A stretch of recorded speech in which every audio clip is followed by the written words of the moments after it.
Why am I obsessed with peace? The story goes back to my early childhood.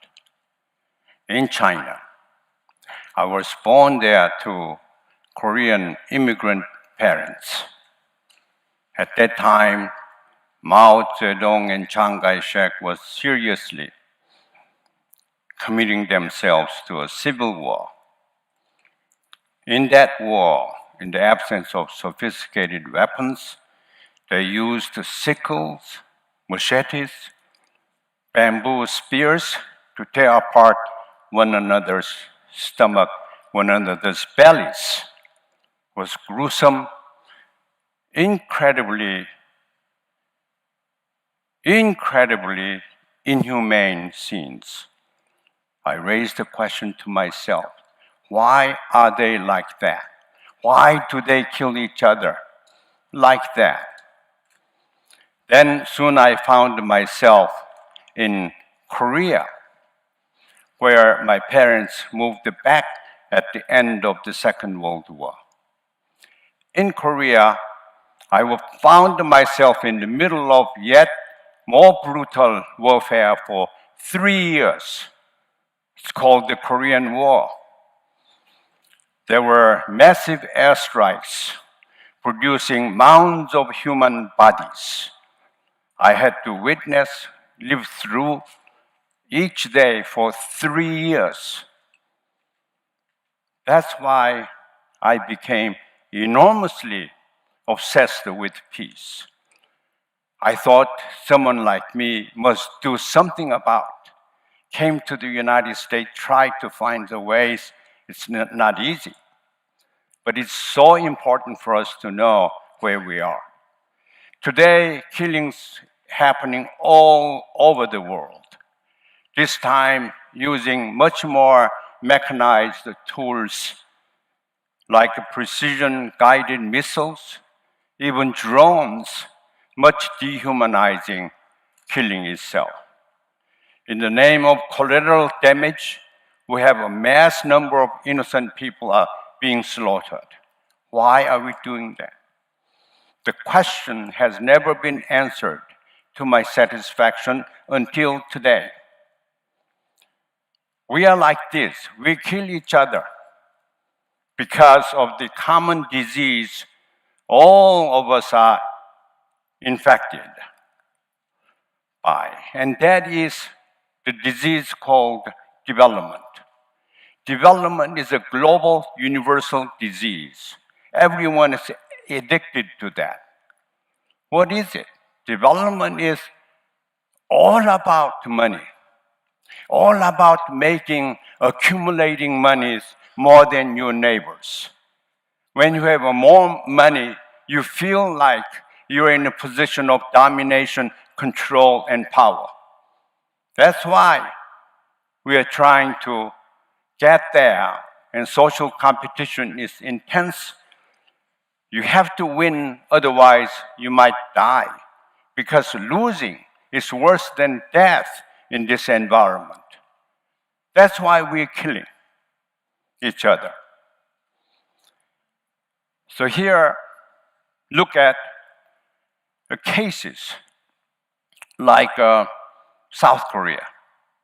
South Korea has been a staunch ally of the United States for 70 years. Now, in recent years, South Korea has become more important, perhaps more important, economic alliance. South Korea purchases more weapons from the United States than any other country in the world. How many of you knew that? So proliferation begins there. Weapons. America made weapons through second-hand, third-hand, all over the world. North Korea is being used as a scapegoat. South Korea has to justify such a huge military spending with which to purchase weapons of mass destruction and everything else. Needed a scapegoat. North Korea is a very, very handy and useful scapegoat. We have tried to denuclearize North Korea, failed. We used the sanctions economic, financial, security, political, all kinds of sanctions and isolation tactics. It didn't work.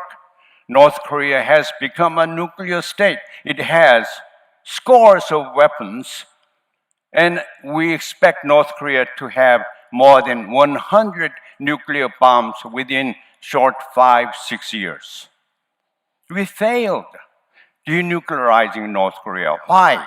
The strategy was wrong. Maybe we were not interested in denuclearization after all.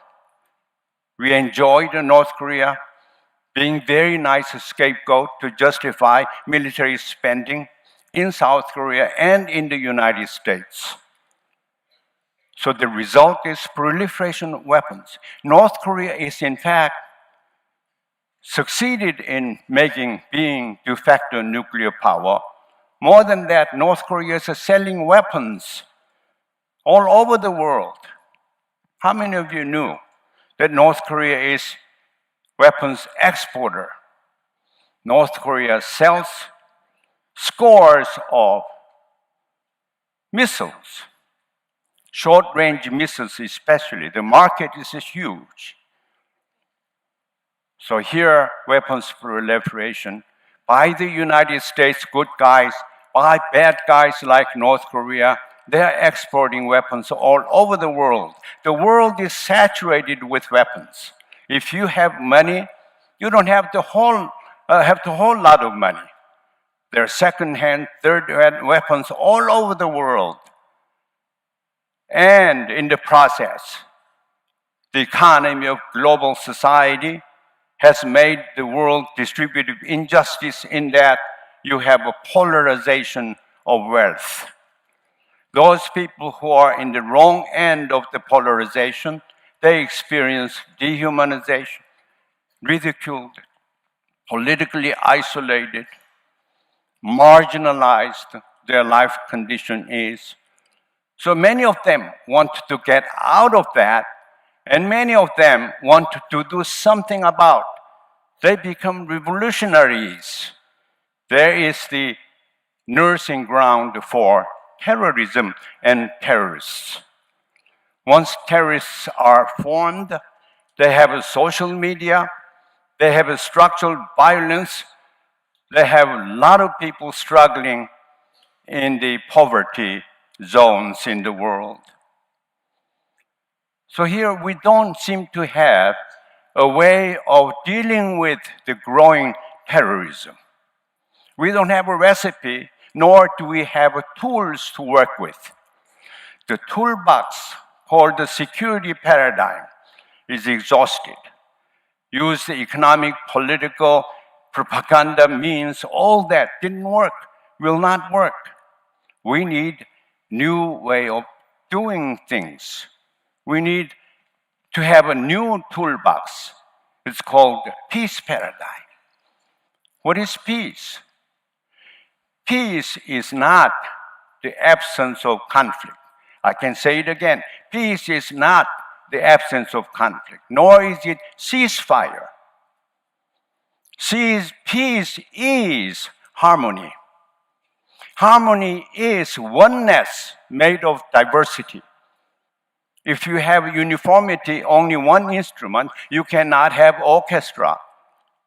One voice, you cannot have a choir. Harmony is not unthinkable. It's unthinkable.